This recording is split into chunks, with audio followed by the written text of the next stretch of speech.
Is no more, he has hanged over, यानी उनको फांसी दी गई है, भगवान टंट्या भील को फांसी दी गई है। तब बिरसा मुंडा ने प्रतिज्ञा किया अपनी उम्र की 16 साल में कि मैं टंट्या भील के आंदोलन को आगे बढ़ाऊंगा। बिरसा मुंडा ने क्रिश्चियन धर्म लिया, उसको भी छोड़ा। बिरसा मुंडा ने हिंदू धर्म भी लिया, उसको भी छोड़ा। वैष्णवी धर्म लिया, उसको भी छोड़ा और बोला गुलामों का कोई धर्म नहीं होता। मैं उस संस्कृति का आदमी हूं जिसमें भगवान पैदा हुए हैं। मेरे को अपनी संस्कृति पे नाज है। मैं अपनी संस्कृति में जिया हूं और अपनी संस्कृति में मरूंगा। साथियों, जब बिरसा मुंडा को पकड़ा गया, मैं ये जो बात बता रहा हूं आपके दिमाग में रख रहे हो। जब उसको पकड़ा गया, रात तक के उसकी चमड़ी निकाली गई। ये लोग फांसी का इतिहास बताते हैं, लेकिन ये भी जॉन एंड्रफ करके उनका एक साथी था, उसने ये इतिहास लिखा। बिरसा मुंडा से लिख के मांग रहे थे कि बोल, तू आदिवासी नहीं है, तू इस देश का मालिक नहीं है, तू इस जमीन का मालिक नहीं है। रात भर बिरसा मुंडा की चमड़ी निकाली गई और बोला गया उसको, तू बोल आदिवासी नहीं है। साथियों, रात भर उसकी चमड़ी निकाली गई। मरते दम तक बिरसा मुंडा ने बोला, मैं इस देश का मालिक था, मालिक हूं और रहूंगा। मैं आदिवासी था, आदिवासी हूं और आदिवासी ही रहूंगा। मेरे को नाज है, अपनी संस्कृति पे नाज है। बिरसा मुंडा ने बोला, इस देश में ब्राह्मण होना बड़ी बात नहीं है, इस देश में हिंदू होना बड़ी बात नहीं है, इस देश में क्रिश्चियन होना बड़ी बात नहीं है, बड़ी बात है आदिवासी होना, इस देश का मालिक होना। हम घबराते हैं, हमारे अधिकारियों को देखता हूं, उनके दिमाग में गांडूगिरी आ गई है। वो घबराते हैं अपने आप को भील बोलने के लिए। अबे भील का खून क्या है? इस देश की 70% लड़ाई आदिवासियों ने लड़ी है, स्वतंत्रता की किसी कौम ने नहीं लड़ी। हमने 70% लड़ाई लड़ी है। ये तो लड़ने वाली कौम है, भगने वाली कौम नहीं है। जिन्होंने कुछ नहीं किया, उंगली कटाए, उन्होंने अपने शहीदों में नाम लिखा दिए। लेकिन हमारी कौम तो लड़ने वाली कौम है। हम लोगों ने अपनी जान की बाजी लगाए, लेकिन समझौता नहीं किए। उस खून के आप लोग हैं, वो क्रांतिकारी खून के आप लोग वारिस हैं।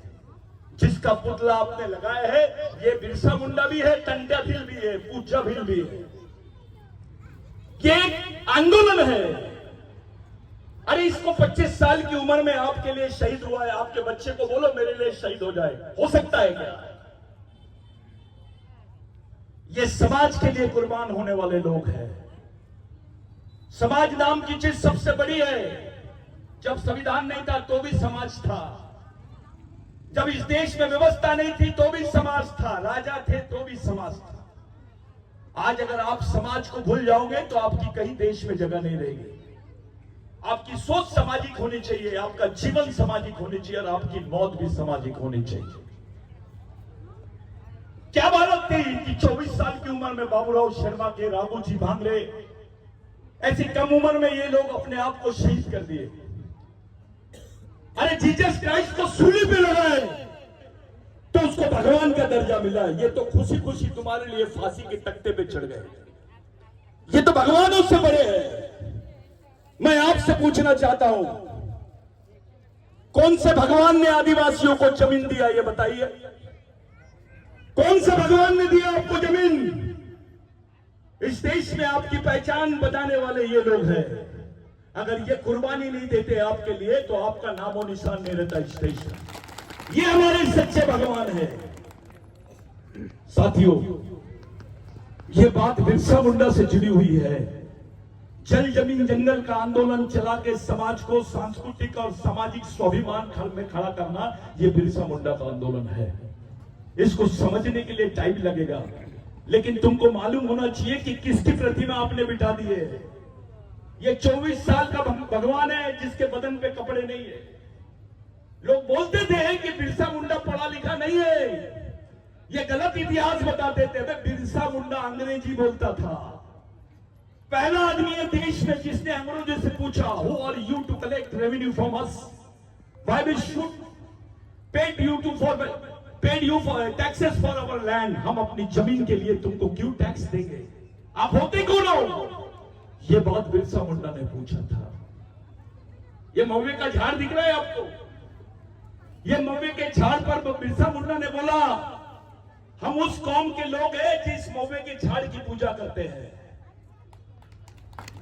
लोग हम पे हंसते हैं कि आदिवासी महुए की झाड़ की पूजा इसीलिए करते हैं क्योंकि ये महुए की दारू पीते हैं। ये कुछ लोग हंसते हैं। रामदेव बाबा आदिवासियों से 25 रुपए से 25 पैसे से आंवला लेता है और मार्केट में 100 रुपए का बेचता है, तो उसको राष्ट्र संत बोलते हैं। आदिवासियों की जैसी मेहनत करो ना, बच्चे को पीठ पे बांध कर गड्ढा खोदती है आदिवासी महिला। ये केवल हमारे लोगों के नसीब में है। अगर रामदेव बाबा जी ये करेंगे तो वो कामदेव बाबा नहीं रहेंगे। उनको मालूम नहीं है कि आदिवासी संस्कृति क्या है। बैठो, वहां से हट जाओ सब लोग, बैठ जाओ बेटा, बैठ जाओ, थोड़ा बैठ जाओ।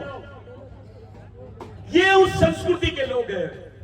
एक बार सब लोग हंस रहे थे अंग्रेजों के सामने कि आदिवासी महुए के झाड़ की पूजा करते हैं। तब बिरसा मुंडा ने बताया, जिस महुए की झाड़ की पूजा आप लोग करते हैं, हम लोग करते हैं, वो महुए के झाड़ पहले चावल नहीं था, पहले गेहूं नहीं होता था, पहले ज्वार नहीं होती थी, तो महुए के वो जो दाने होते हैं उससे रोटी बना के हमारे लोग खाते थे। इसलिए हजारों सालों से हम महुए को झाड़ को अपना देव मानते हैं, अपना भगवान मानते हैं। एक बार क्या हो गया था, तूफान आ रहा था। अभी राम मंदिर बहुत फेमस हुआ है, लेकिन सबसे पहले जगन्नाथ का मंदिर फेमस था। बहुत तूफान आ रहा था, हवा दूर आ रही थी, सब लोग इधर उधर भाग रहे थे। और जो मंदिर है वहां का, कौन सा मंदिर बोलते हैं आप? जगन्नाथ का मंदिर जो है, वो जगन्नाथ के मंदिर पे ताला लगा हुआ था।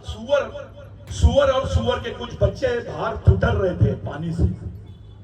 बिरसा मुंडा ने क्या किया, जगन्नाथ के मंदिर का ताला तोड़ दिया और वो सुअर और सुअर के बच्चों को अंदर कर दिया। हंगामा हो गया कि बिरसा मुंडा ने भगवान को अपवित्र कर दिया। पूरे लोग, पंडित लोग सब चिल्लाने लग गए, तुमने अपवित्र कर दिए भगवान को। सुबह हो गई, बिरसा मुंडा को इसकी सजा मिलनी चाहिए, ऐसी बात सामने आई। जब खड़े हुए पंडित जी, तो उनको बिरसा मुंडा ने पहला सवाल पूछा, ये सूरज को किसने बनाया? तो पंडित जी ने बोला, ऊपर वाले ने। फिर बिरसा मुंडा ने बोला, ये झाड़ को किसने बनाया? तो बोले, ऊपर वाले ने। फिर बिरसा मुंडा ने बोला, तुमको किसने बनाया? तो उसने बोला, ऊपर वाले ने। फिर बिरसा मुंडा ने पूछा, ये सुअर को किसने बनाया? तो बोले, ऊपर वाले ने। तब बिरसा मुंडा ने जवाब दिया, भाई एक ही कारखाने का माल है, गोडाउन कैसे अलग हो सकता है? ये सोच रखने वाला बिरसा मुंडा है। हमारे आदिवासी संस्कृति में सुअर को भी पूछते हैं, शेर को भी पूछते हैं, बकरे को भी पूछते हैं, मुर्गे को भी पूछते हैं, सांप को भी पूछते हैं। बल्लार देव बोलते हैं सांप को। हम शिव के लोग हैं। इस देश में भगवान शिव की क्या अवस्था है? जब आदिवासी संस्कृति में शिव को शिव नहीं बोलते, देवों का देव महादेव बोलते हैं। ताली मत बजाओ। जो इस देश में देवों का देव था, महादेव था, जब आदिवासियों की संस्कृति में पहले नंबर का व्यक्ति था वो हमारा कैप्टन था हमारी टीम का। महादेव, देव का देव, उसके आगे कोई देव नहीं। लेकिन आदिवासी संस्कृति में उसकी मां को भी पूछते हैं। लेकिन इन्होंने क्या संत किया? ब्रह्मा, विष्णु, महेश तीसरे नंबर का प्लेयर बना दिए। जो महादेव था उसको तीसरे नंबर का भगवान बना दिए। जिन लोगों ने भगवान महादेव को नहीं छोड़े, वो तुमको क्या छोड़ेंगे? आप अपनी संस्कृति के साथ ईमानदार रहो। अपने समाज के साथ ईमानदार रहो। अपने आने वाली पीढ़ी को अगर जिंदा रखना चाहते हो तो यही विचार जिंदा रख सकते। कोई नेता और पार्टी के विचार जिंदा नहीं रख सकते, ये शहीदों के विचार जिंदा रख सकते हैं। आपके लिए, मेरे लिए, मैं छोटी सी बात और 5 मिनट बोलता हूं। बोल सकता हूं? बोलू? इस देश में मणिपुर का कांड हुआ। मणिपुर में आदिवासी लड़कियों को, 2 लड़कियों को नंगा घुमाया गया सड़क पर। मैं जो बात बोल रहा हूं उसको गौर से सुनना। नंगा घुमाया गया और बाद में उसको चौक पे ले जाके शूट किया गया। चर्चा हुई, पूरे लोगों ने, पूरे देश ने, पूरे विश्व ने देखा उसको। प्रधानमंत्री ने भी देखा। जान दो, प्रधानमंत्री अपना आदमी नहीं है, आदिवासी नहीं है, तो दर्द कम होगा। लेकिन इस देश की पहले नागरिक यानी राष्ट्रपति भी आदिवासी है, वहां पर राज्यपाल भी आदिवासी थी।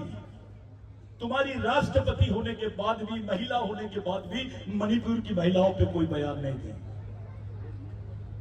क्या बात है? अबे राष्ट्रपति से बड़ा कोई पद होता है क्या?